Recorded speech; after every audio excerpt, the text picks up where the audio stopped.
make it full. I can see it.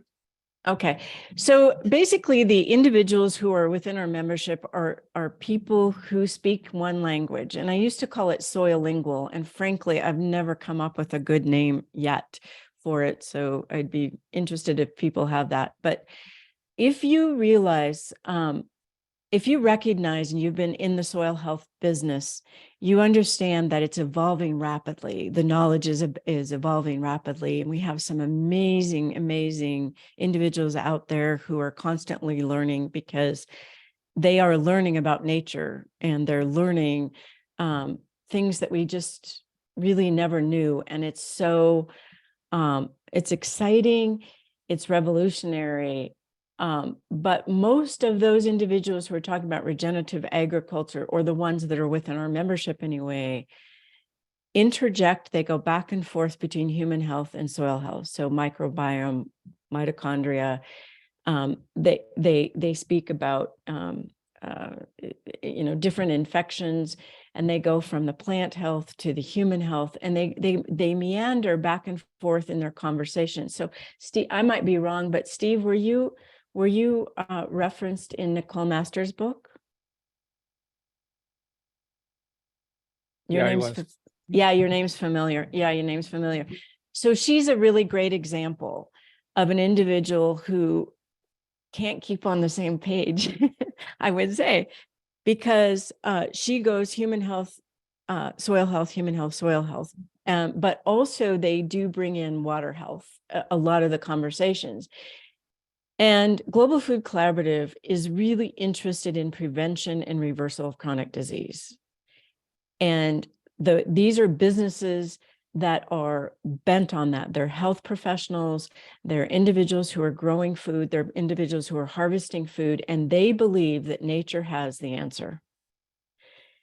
But there are many facilitators like a Nicole Masters and others who are facilitating more and greater knowledge and sharing it with the rest of us, while we go out there and experiment with new ways to apply that. These are businesses who are energetic and innovative and intelligent, but many of them also are fed up like consumers are with the way our food is right now. What are the ingredients that are in there? All the invisible ingredients that are designed to fool us. And generally, not only that, but what's the absence? What are we missing in that food? And the reality is we are getting weaker and weaker because our food is just not nourishing us. And these individuals in these businesses are generally I call it the CEOs, but they're usually the farmers, the ranchers, the owners of the stores, so on and so forth, health coaches and so on, who can speak all these languages. They see it as one. So we're collaborative professionals in health and food coming together to increase our individual collective momentum, and on preventive and reversal of chronic disease. And basically, very much relying, if you look at our website, we have a belief statement on how much we believe in nature and what nature offers us and how we can better facilitate it and not mess it up. So I just want to give you really quickly, here's two members collaborating. This is Guardian Grains in Max, North Dakota. I just wanted to give you an example of sort of what happens within the membership. So Guardian Grains, it's a couple that are fourth generation farmers, decided to go regenerative 14 years ago. I think they have 1,200 acres, and they started to study just how do things work when they're not involved? How are things actually working? And they literally did plant themselves out on their farm and study it, and didn't network with very many different people. But they have grown, but their number one thing every morning when they work on their farm or do anything has to do with, they start with human health. Everything about what they're growing has to do with human health, and then they work backwards. And they began a lot of the work here with Global Food Collaborative at educating us about plants and their study of plants and soil health, and then backed in and started to partner with culinary medicine and health coaches. And it was so incredibly invigorating because the more they learned about each other's business, the more they had in common. So here's an example. Garden Grains, Max, North Dakota, they do regenerative grown ancient grains. Generally, they don't use any tillage, fertilizers, so on and so forth. And Deanna and Kelly are pretty much out on the speaking circuit this last year, so you may have heard of them. They have now made a pasta that the state of North Dakota would not permit them to make because it only was made of their grain and water. And they came out to investigate them. Right. So anyway, they do make a pasta now. And they also have developed an IMO system, which I'll talk about again in a little bit. But they are working with the culinary medicine program at the University of Montana. And I don't know if many of you are familiar with Dr. Mike Fenster, but he runs the culinary medicine program in Missoula and is a very active, engaged participant. So he started to write about them. So this is how the integration works, just like, you were written about, Steve, but the integration, he's written many books and he started to write about them. He published them in a number of different publications.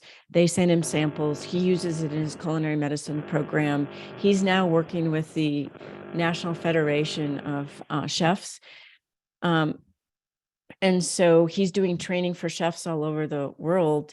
And he's using their grain and explaining how that is done and developed. And in turn, they have an opportunity to learn. He's a former heart surgeon, cardiac surgeon. And so they get to learn more about how the bodily system works in terms of their pasta. And they're on a first name basis. And I made a statement, I think somewhere in our website or someone, these members are not a company in a company. They're really friends. They become friends because they get to really learn about each other and they know they have each other's back. They're trying to distinguish themselves in a market that is so heavily concentrated with chemicals and politics and all the other, and they need each other. We need each other. So how does regenerative and sustainable soils fit? I love this picture because, it's the future, but it fits, right in the center of it. Our health coaches are learning about regenerative soils. They're going out on farms. They're studying that. How do the farmers actually, and the ranchers, how are they actually getting their seed? How are they harvesting their product?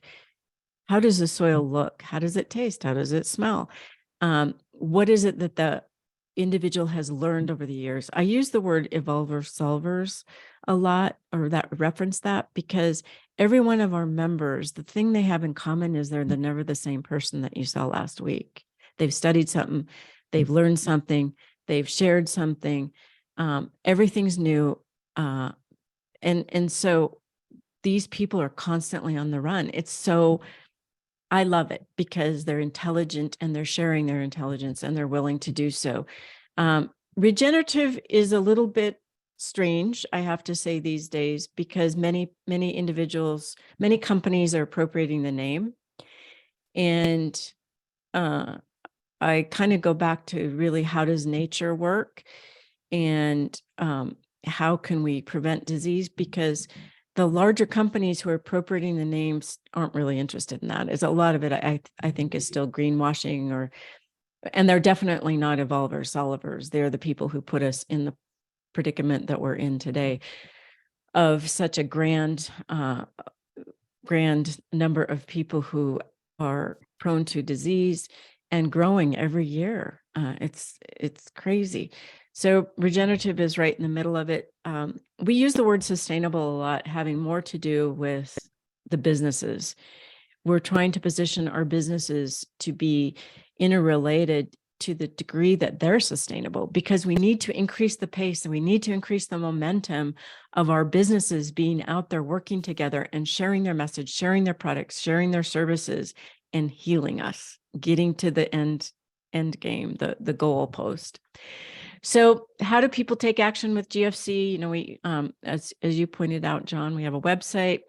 We have a directory on the website with a map now. That's brand new, and it's not really finished exactly yet, but it will be soon. We have a newsletter that goes to 15,000 readers. People are very interested in how businesses are working together, and they're very interested in the evolver solvers stories. And what we do is always, push people to their websites, push people to their stories, their recordings, so on and so forth. So where does Montana fit? Well, this is part of the directory, and you can see the third one over there is Cameron. And Cameron's been out busy, so he hasn't been too engaged exactly over the last year, but I don't really blame him. I have been too. But anyway, it is a directory. It will give people an access point and a map to show people where these evolver solvers are. It will also be able to help me, and I have a facilitator that I work with a lot in Michigan, and we need to access these people easier and be able to forward this information to others who are interested, podcasts, authors, so on and so forth. We actually have I think we have 5 authors in here. One of them is Beth Hoffman, and she wrote Bet the Farm. And I'm not sure if you've read that book. She's from Iowa, but she wrote a book about what happened to the farm businesses. And what she was seeking at the end of her book is how do we solve this and make these businesses sustainable? And she's in here. And what she does is she reads about our other members, and then she writes stories about them. And she actually wrote about Anna. You guys will know who Anna up in the northern Montana. Crabtree. Yeah, she wrote a story about Anna. So I introduce these people with the intent that they leverage each other's networks. So I just want to tell you about Montana for right now, which is this up here is Amanda. She owns Kviak Fish. She's from Butte, and she's a machine. She's really smart. She's quite the machine. She was raised in Polson, but she has a small fish plant in Alaska, which is how I met her. And it is one of the premier fish plants. It's nothing to look at. It is a basic building, but she hand cuts her fish with all her Montana family that she brings up every season. So for 2 months, she's up there cutting fish, selecting fish, cutting fish. She brings it back to Montana. And this year she's changed her business model completely to be only for Montana consumers. And if you ask her anything about the water quality or the fish quality, and what it does for human health and the microbiome, she has the answer. So she has a very good ability to speak with the soil people, because it's very similar in terms of the fact she's producing something that is appealing and tastes good, but has a huge healing impacts. So that's Amanda. I put the food forest over here. I moved to Montana with the intent to really focus on food forests, which is everything from public lands to private lands and so on. And it's just more of a grand statement to say, let's invest in our soils. Let's invest in our property. This is, and they were based in Helena, outside of Helena. And I'm not quite sure if the gentleman that was doing Food Forest Montana is still there, or if he's moved to another location at this point. But this is one of the reasons I moved to Montana. Here, this is a picture of the Earth Power Lodge in Whitefish. And this is Michael Smith. If you've seen Need to Grow, Michael's from that movie. And this was us there last summer. He's building what he calls the Earth Power Lodge. And the Earth Power Lodge is a self-sustaining facility that creates a soil amendment product, and also uses waste, and it powers itself. The soil amendment product, I just interviewed him, is absolutely fascinating. He uses algae, so on and so forth. A lot of things that people in this business know about, but the potential, what they're trying to do, they call this Node Zero, and they're going to be bringing in an organic farm and an organic dryer. So they will dry organic products for shelf life and for the highest nutrient content. So they're building a whole campus up there. You'll see this picture about lentils. I stole this from Timeless when they were doing a presentation. But, this is one of the other reasons I read the Lentil Underground and I moved here as a result of partially of reading that book and going like, God, those people in Montana, they are relentless. They're going for it and they don't give up. And so anyway, but this is the consumption of lentils, 10 ounces per person annual consumption. Well, you can see there's a huge opportunity for that market. And Timeless is on it, but I know a lot of people are involved in their business.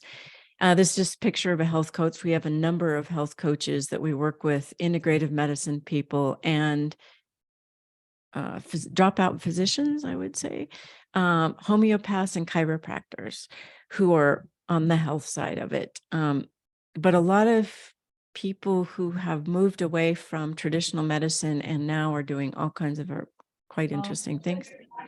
And the last thing is, I just wanted to bring back this indigenous microorganism solution.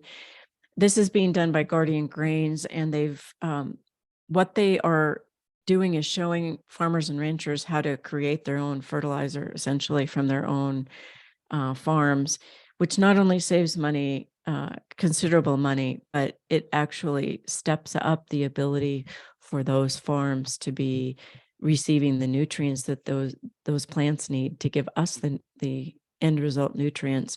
They're way ahead of their game, and what they've done is created videos that they are marketing now that are not very polished or Hollywood, but they just show you how to go about doing it. And they've been speaking to farmers all over the United States about taking on this system. On a personal note, again, Augusti's aware of this, but when I moved to Montana, there were many different, I changed my entire life. My husband and I changed our entire life about our belief system. We wanted to be more part of the solving part and not part of the problem. And so we moved here to build a little food forest in Livingston, although we didn't know about the wind. And to build a small food forest and to invest in these kinds of businesses instead of in the stock market or CDs or whatever